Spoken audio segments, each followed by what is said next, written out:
Good morning, friends. My name is Pradeep Kumar Upadhyay.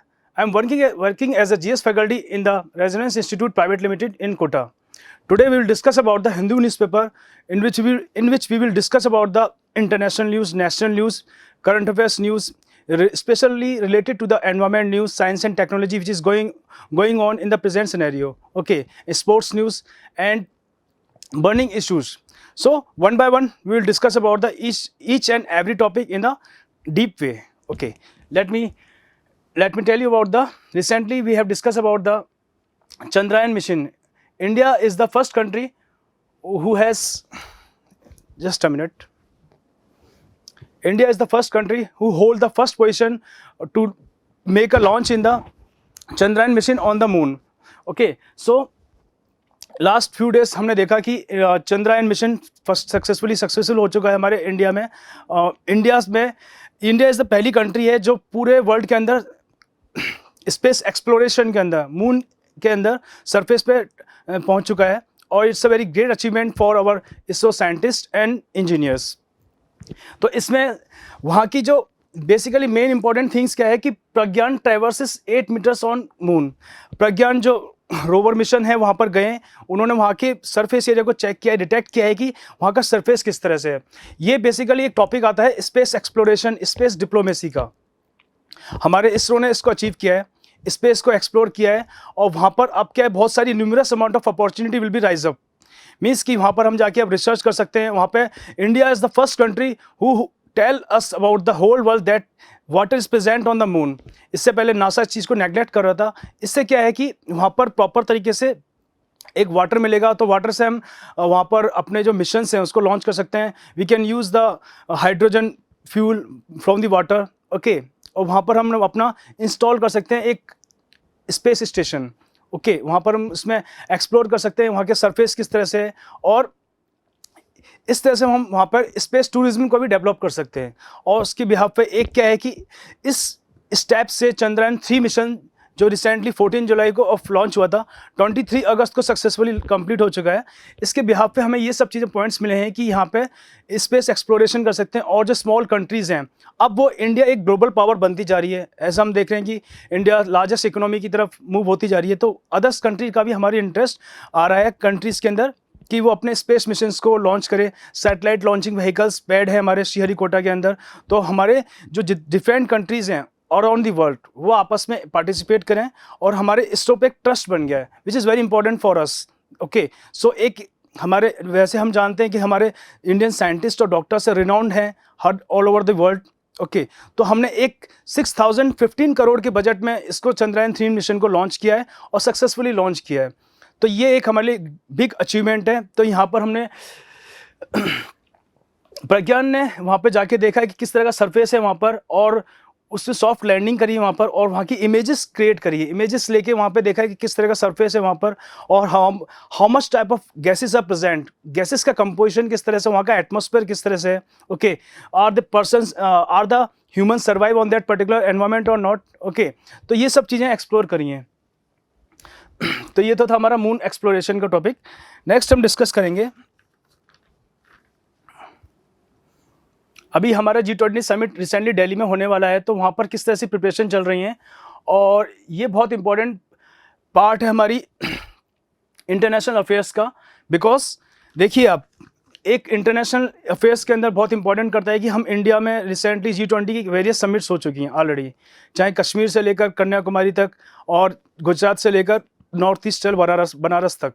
ठीक है, तो हम क्या है वहाँ पर एक अपने को एनहेंस कर रहे हैं, एक्सप्लोर कर रहे हैं, और एक फोकस कर रहे हैं कि हम जितनी भी कंट्रीज़ हैं वहाँ पे हमारे इंडिया में आके रॉबस्ट कर रहे हैं अपनी इकोनॉमी को, हम कल्चरल हेरिटेज को इंक्रीज़ कर रहे हैं, प्रमोट कर रहे हैं टूरिज्म को, और हम आपस में एक बेटर कोलैबोरेशन कर रहे हैं among the all world. Okay, तो इसमें कुछ की फीचर्स हैं, जैसे अभी रिसेंटली में G20 समिट होने वाली है दिल्ली के अंदर, वहाँ पर 28 फुट नटराज स्टैचू जो भगवान शिव को एक समर्पित है।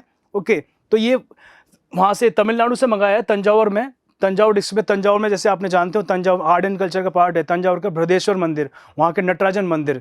ओके, तो वहाँ पर ये वहाँ से मंगाई गई है एक प्रॉपर तरीके से, ये एक स्कल्पचर है, और इस तरह से क्या मतलब ये एक स्टैचू है शिव जी की। इससे हम प्रोमिनेंट करते हैं कि ये वहाँ की शान बढ़ाएगी, G20 मीटिंग की शान बढ़ाएगी। और वहाँ पे मीन्स कि जितने भी कंट्रीज़ के जो डेलीगेट्स आएंगे वो यहाँ के प्रमोट करेंगे, यहाँ पे टूरिज्म का प्रमोशन होगा, ऑब्वियस ही बात है, और हमारे कल्चरल को प्रमोशन मिलेगा। तो ये एक टॉपिक था। नेक्स्ट हम टॉपिक डिस्कस करते हैं एग्रीकल्चर के टॉपिक को, जो बहुत इंपॉर्टेंट टॉपिक है। रिसेंटली हमने देखा है कि 2 मंथ्स अगो टोमेटो के प्राइसेस कितने हाइक अप हो चुके हैं, because there are certain reason that few states are growing this tomatoes, okay, just like Andhra Pradesh and Karnataka. So उन पर्टिकुलर एरियाज में एक मोसाइक वायरस था, इसकी वजह से टमाटो का पूरा प्रोडक्शन डिस्टर्ब हो गया था। That was the main reason.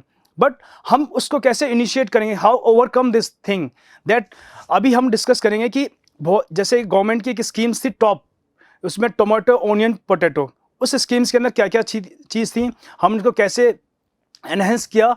और जैसे आपने देखा होगा कि कुछ लोकल मार्केट्स होते हैं, तो लोकल मार्केट्स के अंदर जो जमाखोर होती हैं, ओके, तो फूड ग्रेनेज को स्टोर कर लेते हैं, और उसकी वजह से क्या होता है, प्राइस राइज अप हो जाता है और इम्प्रॉपर सप्लाई हो जाती है। जैसे कहीं एक पर्टिकुलर जगह में कोई भी चीज़ें जानी चाहिए, तो वहाँ पर इम्प्रॉपर सप्लाई की वजह से, ड्यू टू द रेन और एनी वेदर कंडीशंस और एनी मिस हैपनिंग, वहाँ से प्रॉपर चीज़ें नहीं पहुँच पाती। तो उस चीज़ को ओवरकम करने के लिए हमारी गवर्नमेंट ने बहुत सारे इनिशिएटिव किए हैं। जैसे किसान रेल उन्होंने इंट्रोड्यूस किया है। किसान रेल की वजह से जो पेरिशेबल आइटम्स हैं, जो सड़ने लायक जो सामान होते हैं, फटाफट से एक जगह से दूसरी जगह तक पहुँचाएंगे। जो हमारी पहली किसान रेल चली थी दानापुर से लेकर महाराष्ट्र तक चली थी वो, ठीक है। उसमें क्या था कि उसके बाद बहुत सारी various Kisan rails are running on the different platforms in the different parts of the our country, okay. So जैसे फिशरीज प्रोडक्शन है, फिशरीज प्रोडक्शन को जो ये क्या होते हैं, बहुत पेरिशेबल आइटम्स होते हैं, डेयरी प्रोडक्ट्स होते हैं। तो अमूल की डिफरेंट वैगन्स होती हैं जो अमूल आनंद के अंदर प्रेजेंट है गुजरात के अंदर। वहाँ से दूध का प्रोडक्शन ऑल ओवर वर्ल्ड में, ऑल ओवर इंडिया में प्रेजेंट है, एशियन कंट्रीज में ही फैला हुआ है, ओके। तो वहाँ से क्या है कि मिल्क को जल्दी से जल्दी हम पहुँचा सकें, और ताकि वो पेरिश ना हो सके, ठीक है। तो बेसिकली ये फंडा ये है।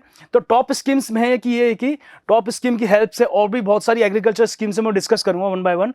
जैसे उन्होंने बताया कि ओनियन ग्रोअर्स है, उनकी इनकम को राइज अप करना, और जो एक्सपोर्ट ड्यूटी है, जो इनका प्रोडक्शन को हमें हाइक अप करना पड़ेगा 40%। जो एक्सपोर्ट ड्यूटी है, ऑनियंस एंड एनसीपी, मतलब इनको सबको राइज अप करना पड़ेगा प्रॉपर तरीके से, जैसे टॉप स्कीम मैंने आपको डिस्कस किया है ऑलरेडी, ओके। और इसमें कौन कौन सी चीज़ें इनिशिएट होंगी इसमें, सबसे पहले कि इसमें हम देखेंगे डबल द प्रोडक्शन,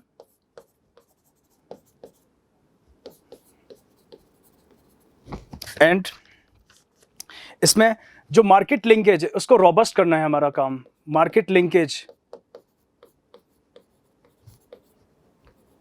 जो भी किसान कुछ भी चीज़ को प्रोड्यूस कर रहा है, प्रॉपर तरीके से मार्केट में पहुंच रही ही नहीं पहुंच पा रही है, तो जो बीच में जो ट्रांसपेरेंसी आती है, उसको पारदर्शिता को लेके आना है हमें प्रॉपर तरीके से, ताकि जो भी हमने जो सामान जो प्रोडक्शन किया है किसान ने, तो अपने ज़मीन से निकल के सीधा मार्केट तक पहुँचे।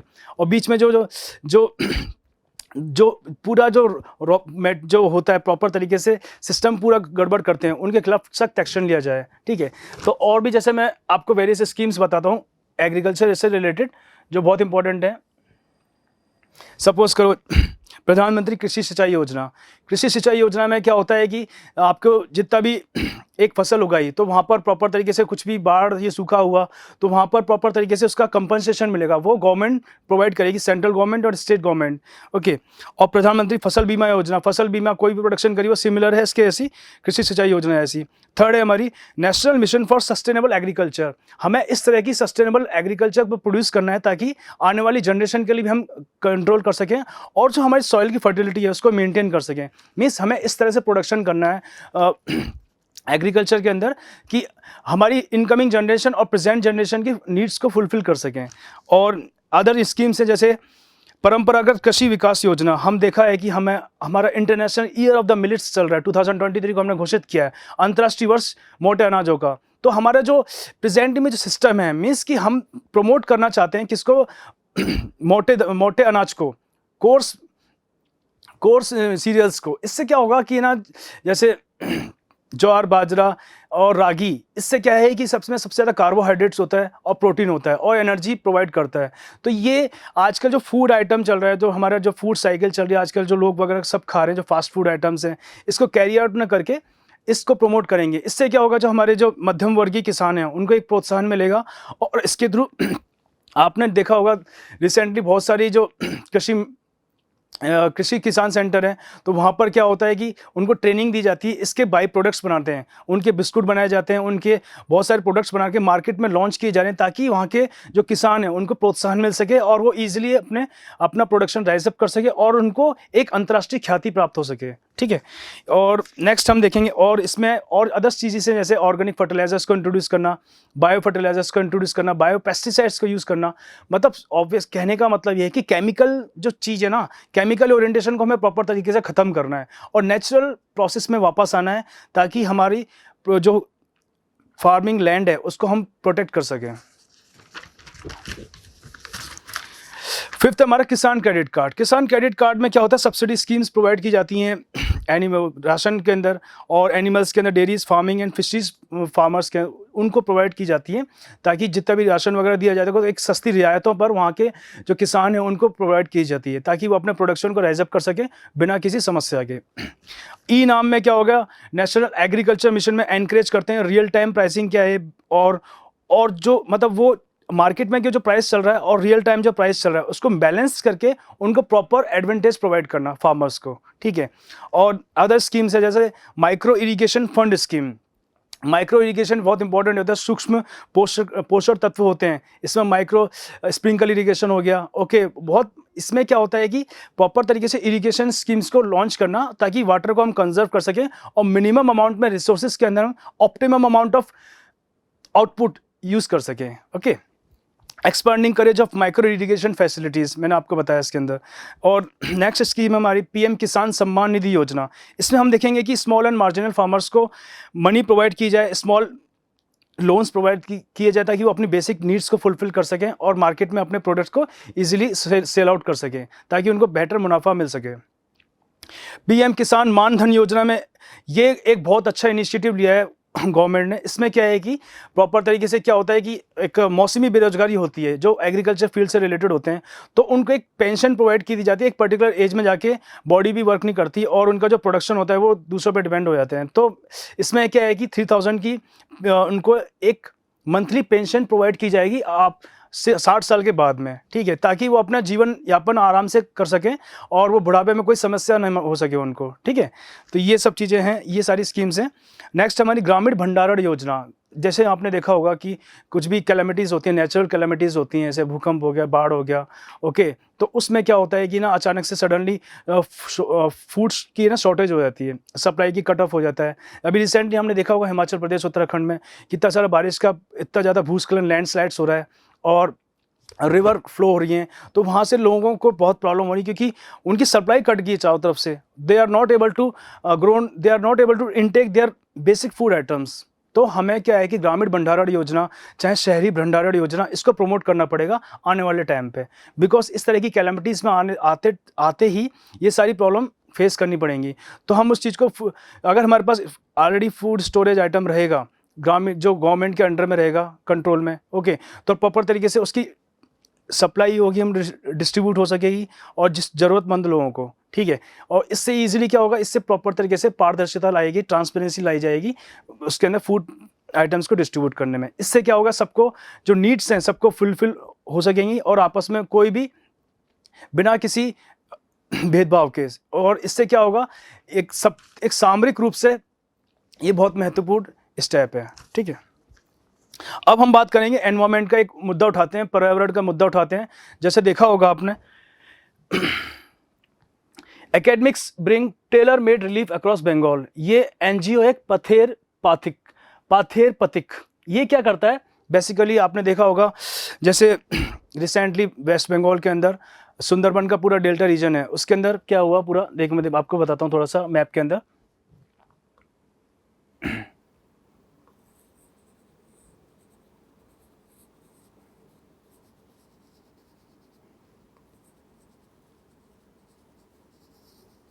ये सुंदरबन का रीजन है पूरा, और ये सुंदरबन डेल्टा मैंग्रोव रीजन है। यहाँ पे मैंग्रोव फॉरेस्ट पाई जाती है, मैंग्रोव फॉरेस्ट और सुंदरबन डेल्टा।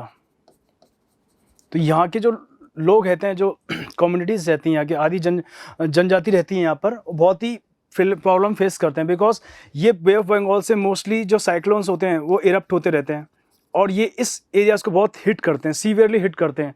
तो यहाँ पर डिफरेंट टाइप की बायोडाइवर्सिटी पाई जाती है। बायोडाइवर्सिटी के अंदर आपने देखा होगा यहाँ पे बंगाल टाइगर पाया जाता है।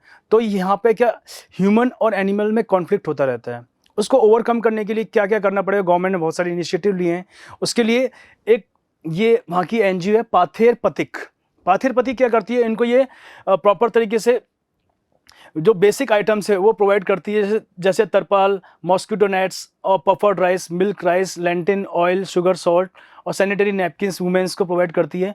और साथ ही साथ इनके बच्चे हैं जो, उनको एजुकेशन प्रोवाइड करती है, ठीक है। और जो इनके हस्बैंड है जो उनकी डेथ हो चुकी है एनिमल कॉन्फ्लिक्ट में, टाइगर कॉन्फ्लिक्ट के अंदर, तो उनको वो टाइगर विडो बोलते हैं, मीन्स।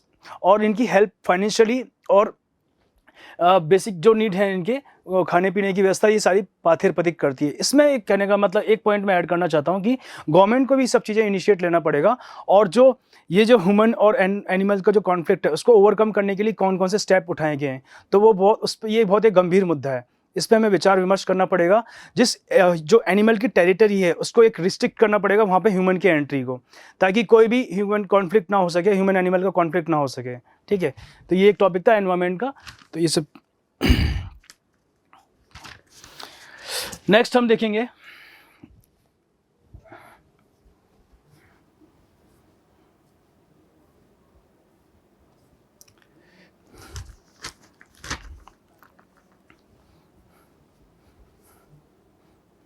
देखा होगा आपने, रिसेंटली मैंने अभी डिस्कस किया था आपसे, ब्रिक्स समिट हुई, 15 ब्रिक्स समिट जोहान्सबर्ग में हुई है। उसके अंदर इंडिया ने पार्टिसिपेट किया है। तो ब्रिक्स समिट में बेसिकली इसमें ब्राज़ील, रशिया, इंडिया और China, South Africa, these are the very emerging economies in the world. Okay, अब ये आपस में आप बिलीव कीजिए कि इनमें से जो 10 मेन ऑयल प्रोडक्शन करते हैं उनमें 6 कंट्रीज़ हैं जो ब्रिक्स का पार्ट हैं। ओके, तो ये एक बहुत इंडियाज़ की जीडीपी को भी एनहेंस करेंगे, पूरी वर्ल्ड की जीडीपी है उसमें बहुत इंपॉर्टेंट रोल करेंगे। तो इनके पार्टिसिपेशन का इंपॉर्टेंट रोल क्या है, जो रिसेंटली में जो कॉन्फ्लिक्ट चल रहा है, आपस में जो वार का इशू चल रहा है और आपस में जो क्राइसिस चल रहे हैं, इकोनॉमिक क्राइसिस चल रहे हैं, उसको ओवरकम कैसे करना पड़ेगा और हमें कैसे क्लाइमेट चेंज एक्शंस पे कैसे परफॉर्म करना पड़ेगा और हमें एनर्जी इंफ्रास्ट्रक्चर है उसको कैसे रोबस्ट करना पड़ेगा। ये सारी चीज़ें इसके अंदर डिस्कस हुई हैं और हमें एक ग्लोबल गवर्नेंस के अंदर काम करना पड़ेगा ताकि एक समावेशी विकास पूरे वर्ल्ड में सबका हो सके, ठीक है। तो और इसके अंदर एक और पॉइंट मैं ऐड करूंगा कि इसमें से मोस्टली जो Egypt, Iran, Saudi Arabia, UAE and Ethiopia and Argentina, ये African, Asian and South American countries हैं। अब ये विलिंगली पार्टिसिपेट करना चाहते हैं ब्रिक्स के अंदर, बिकॉज एक कोलैबोरेशन हो जाएगा और ये आपस में न्यू डेवलपमेंट बैंक है तो वो इसकी हेल्प कर सकेंगे फाइनेंशियली और इसकी वजह से सारी जो कुछ कंट्रीज़ हैं इनका बहुत इन्वॉल्वमेंट देखने को मिलेगा आपको। अब एक बहुत इंपॉर्टेंट टॉपिक हम डिस्कस करेंगे इसके अंदर, clean tech for an inclusive green future in India. अभी रिसेंटली हमने देखा कि ग्रीन फ्यूचर इंडिया की बात कर रहे हैं हम, जिसके अंदर हम दिखाएंगे कि हम अपने इंडिया को एक ग्रीन इकोनॉमी में कन्वर्ट करना चाहते हैं। Okay, we are the developing country and we are moving towards the developed country and how we can do this by achieving the sustainable development and by achieving the clean energy transition, by achieving the green economy. Okay, so ये various steps हम कैसे इसको process करेंगे, one by one समझेंगे। देखें इसमें हम क्या करेंगे, कॉम्बैट क्लाइमेट चेंज करेंगे और optimistic pathway to align development and environmental outcomes, कैसे स्टेप्स को लेना है, डेवलपमेंट करना है कि इस तरह से करना है ताकि एनवायरमेंट को हार्म ना हो सके और इजीली सस्टेनेबल मूव हो सके। और इसके लिए हम क्या करेंगे, सोलर टेक्नोलॉजी को ज़्यादा से ज़्यादा प्रमोट करेंगे। सोलर टेक्नोलॉजी हमने ऑलरेडी डिस्कस किया कि सेफ्रॉन टेक्नोलॉजी बोलते हैं इसको। इंटरनेशनल सोलर एलियंस जो हमारे गुड़गांव में जिसका हेडक्वार्टर है, हमने एक इनिशिएट लिया है कि इसको एक रेन्यूएबल एनर्जी है, हमने इसको एक प्रमोट किया है एक वर्ल्ड लेवल तक और इस चीज़ को अदर्स कंट्री ने भी फॉलो करना स्टार्ट कर दिया है। देखा होगा आपने जितने भी रेलवे स्टेशन से अभी रिसेंटली, तो वो पूरे सोलर रूफ से कवर होने वाले हैं आने वाले टाइम पे। ओके, और जितनी भी बड़ी बड़ी इंडस्ट्रीज़ हैं और बदला सोलर प्लांट है, सबसे एशिया का सबसे बड़ा प्लांट है हमारे कहाँ पर बदला जोधपुर के अंदर, राजस्थान के अंदर, वहाँ पर सोलर प्लांट को, सोलर पैनल्स को इंट्रोड्यूस किया गया ताकि इलेक्ट्रिसिटी को प्रोड्यूस कर सकें हम, और अदर इतना ज़्यादा प्रोडक्शन की वजह से हम अदर कंट्री के अंदर भी इसको मूव कर सकें।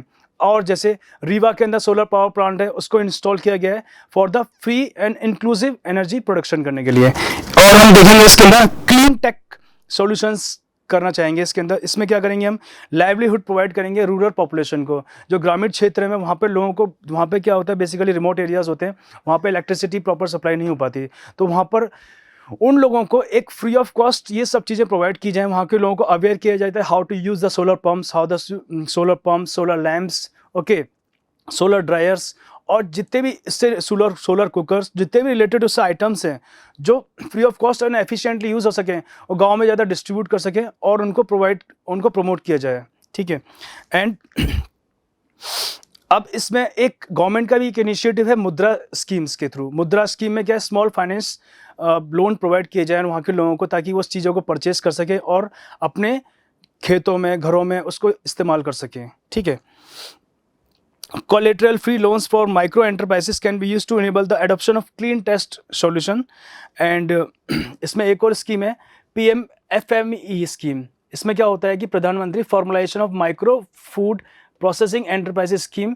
इसमें क्या होगा कि एडॉप्शन ऑफ टेक्नोलॉजी की जाए ताकि माइक्रो फूड एंटरप्राइजेस को प्रमोट किया जाए, और जिसमें सोलर ड्रायर हो गया और energy efficient multipurpose food processor जिसमें सोलर ग्रेन मिल किया जाए। मतलब एकदम डेली लाइफ टेक्नोलॉजी के अंदर सोलर एनर्जी को हम इस तरह से यूज़ कर सकें ताकि हर जगह वही दिखे, चाहे एक सूखने की आटा चक्की से लेकर, सोलर पंप से लेकर, सोलर कुकर से लेकर, हर चीज़, घर की किचन से लेकर, खेत से लेकर, और पूरे जो खाने की बेसिक आइटम है, हर चीज़ में हम सोलर टेक्नोलॉजी को प्रमोट कर सकें ज़्यादा से ज़्यादा।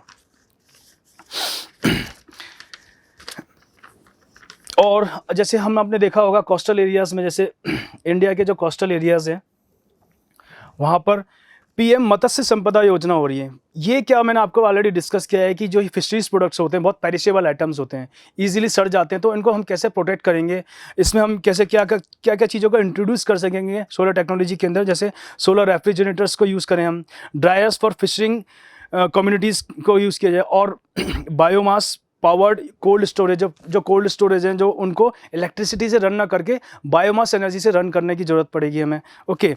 और मैंने आपको ऑलरेडी डिस्कस किया है कि ये जो किसान रेल है जो ऑल ओवर इंडिया मूव होती जा रही है, ये कनेक्टिविटी कर सके ताकि इसको ईजिली जो पेरिशेबल आइटम है एक गंतव्य स्थान तक पहुंच सके, और उनको जो वहाँ के जो फिशरीज डिपार्टमेंट से जुड़े हुए जो मछुआरे हैं, फिशरमैन्स हैं, उनको वहाँ की प्रॉपर तरीके से उनकी इनकम हो सके, और उनका जो लाइवलीहुड है, उनके बच्चों को एजुकेशन मिल सके, और उनको जो बेसिक सैनिटेशन उनको प्रोवाइड की जाए, और उनको एक बेटर लाइफ प्रोवाइड की जाए।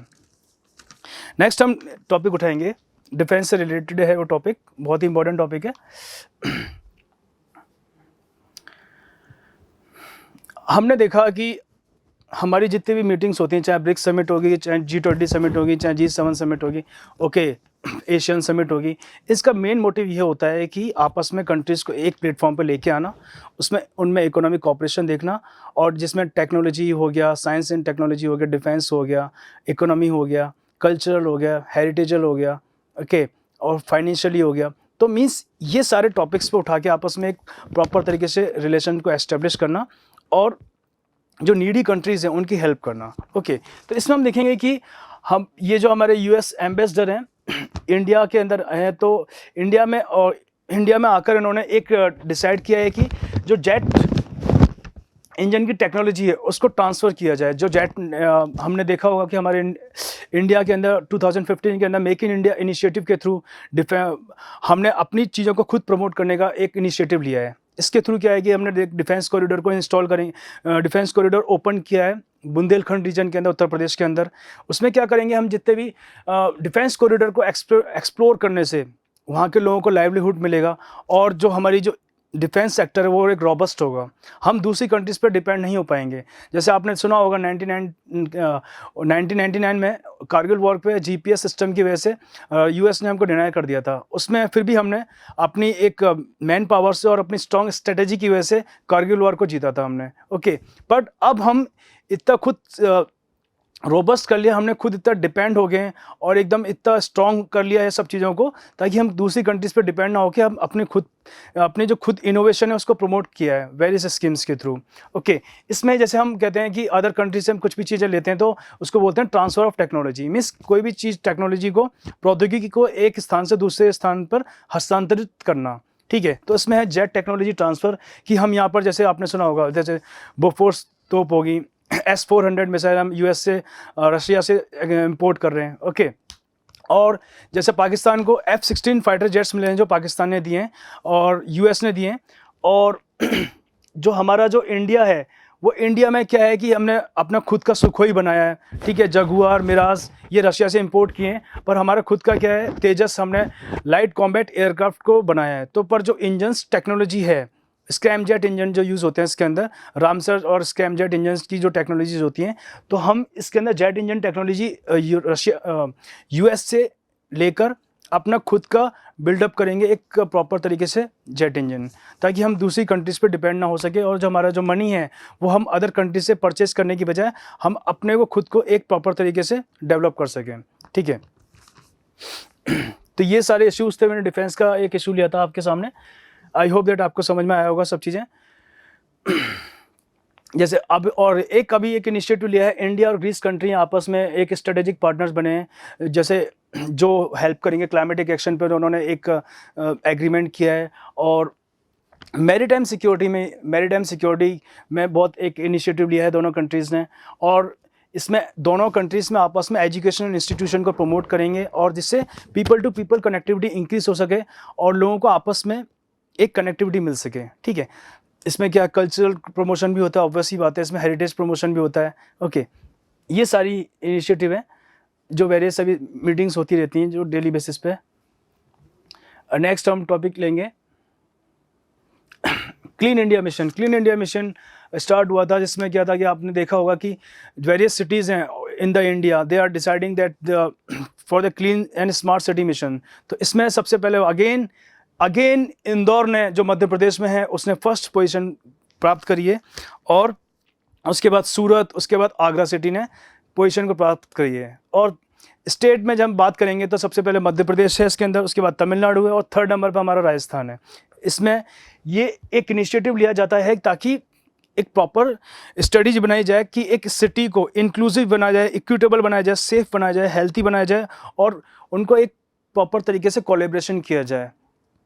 इससे क्या होता है कि एक एनवायरनमेंट फ्रेंडली स्टेटस बनता है, और लोगों को अवेयर किया जाता है कि आप प्रॉपर तरीके से एक सिटी की सिटीजन हो, तो आपको एक सिटी को क्लीन रखना है। तो उसमें बहुत सारे लोग पार्टिसिपेट भी करते हैं। इससे क्या है, एक एनवायरनमेंट बहुत अच्छा क्रिएट होता है। ओके, तो ये सब चीज़ें हमने डिस्कस करी हैं आज इसके अंदर। नेक्स्ट टॉपिक हम देखेंगे G20 के अंदर मिनिस्टर्स की मीटिंग के अंदर एक global value chains links MSME, इसमें जो मीटिंग्स के अंदर क्या किया है कि G20 generic framework for mapping global value chains and making them more inclusive, sustainable and shock proof.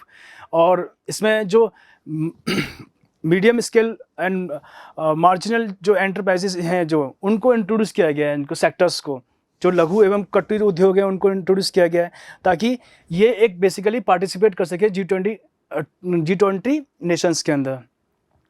और ताकि इससे क्या होगा, जो स्मॉल डेवलपिंग कंट्रीज़ होंगे, डेवलपिंग कंट्रीज़ हैं, वहाँ की इकोनॉमी को रोबस्ट किया जाए।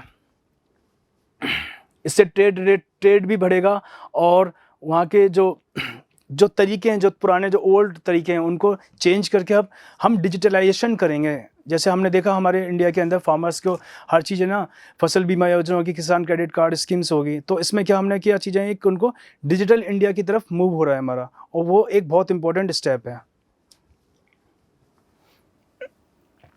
नेक्स्ट टॉपिक हम देखेंगे इसके अंदर China Bhutan hold first meeting on delimitation of disputed boundary. Afghanistan, जैसे हम देखेंगे नॉर्दर्न इंडिया की बात करेंगे, इसमें चाइना और भूटान की जो टेरिटरी है वो आपस में क्लैश करती हैं। Means China try to capture that particular territory around the Nepal and the Sikkim. तो ये एक की बहुत ही स्ट्रेटेजिक पोर्शन है। और ये देखो आपने वर्ल्ड हैप्पीनेस इंडेक्स में, तो भूटान है, आइसलैंड के बाद, जैसे एशिया की बात करेंगे तो वर्ल्ड में तो आइसलैंड है, और एशिया के अंदर बात करेंगे भूटान फर्स्ट पोजीशन पर आता है। मीन्स ये बहुत पीसफुल कंट्री है, और यहाँ पर मोस्टली तिब्बत मोनेस्ट्री वगैरह बहुत हैं, बौद्ध धर्म है यहाँ पर, ठीक है। तो ये एक आपस में एक रिजोल्यूशन लिया है दोनों ने कि जो इनकी जो बाउंड्री है उसको सेटलमेंट कर सकें। नेक्स्ट देखेंगे हम, ये स्पोर्ट्स न्यूज़ है। स्पोर्ट्स न्यूज़ में अभी आपने सुना होगा आकाश चोपड़ा, नीरज चोपड़ा है जो ओलंपिक को उन्होंने क्वालिफाई कर लिया है, जेवलिन थ्रो के अंदर जानते हैं इन्होंने गोल्ड मेडल जीता था। और इसके अंदर उन्होंने अभी जो रिकॉर्ड है जो इनकमिंग 2024 के अंदर जो पेरिस ओलंपिक्स में होने वाले हैं, तो उन्होंने उनके लिए उन्होंने पार्टिसिपेशन किया है, और ये जो बेसिक एक स्कोर होता है उन्होंने क्लियर कर लिया है। अभी नेक्स्ट ओलंपिक्स के लिए क्वालिफाई हैं। तो that was the total news which we discuss today. Okay, तो नेक्स्ट मिलते हैं फिर आपसे। Thank you very much.